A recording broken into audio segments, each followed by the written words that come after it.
سلام. امروز اومدیم شهر زیبای خانسار در استان اصفهان. این شهر هنوز بافت قدیمی خودش رو حفظ کرده.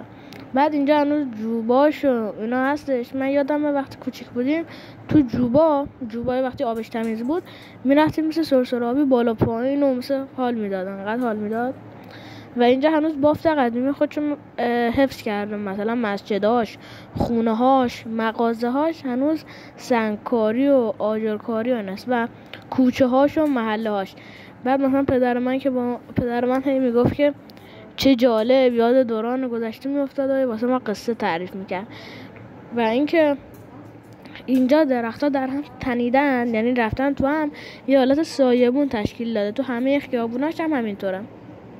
بعد شما وقتی بالا سرتون نگاه میکنید فکر می‌کنید سایبون چیزیه، ولی اصلا اینطور نیست، همش درخته.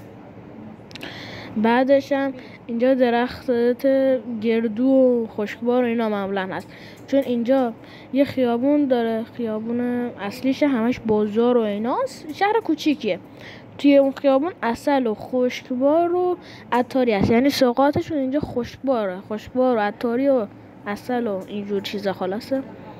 و خیلی شهره و مردمان خیلی خونگرمی داره. یه گردو افتاده بود تو همون مهمان سرایی که ما بودیم. یه خانومی بود اونجا، نمیدونم چی کاره بود ولی سنش بالا بود. خواهرم بهش گفت که من یه گردو برداشتم. خانوم گفت که هر گردویی که درخت انداخته باشدش ورش دار، حلاله. خیلی مردمان خونگرمی دارن. درباره این شهر هم احتمال همه بگید نزدیک اصفهان و اینجور چیزاست. نزدیک اصفهان هست ولی اینطوری نیست مثلا بعدش یا قبلش باشه. شما از این قسمت باید برید سمت درود و ازنا و گلپایگان. از اون ور میرید که میرسید به شهر خانسار، یعنی حالت دوراهی میشه. این ور میشه اصفهان، اون ورش هم میشه خانسار.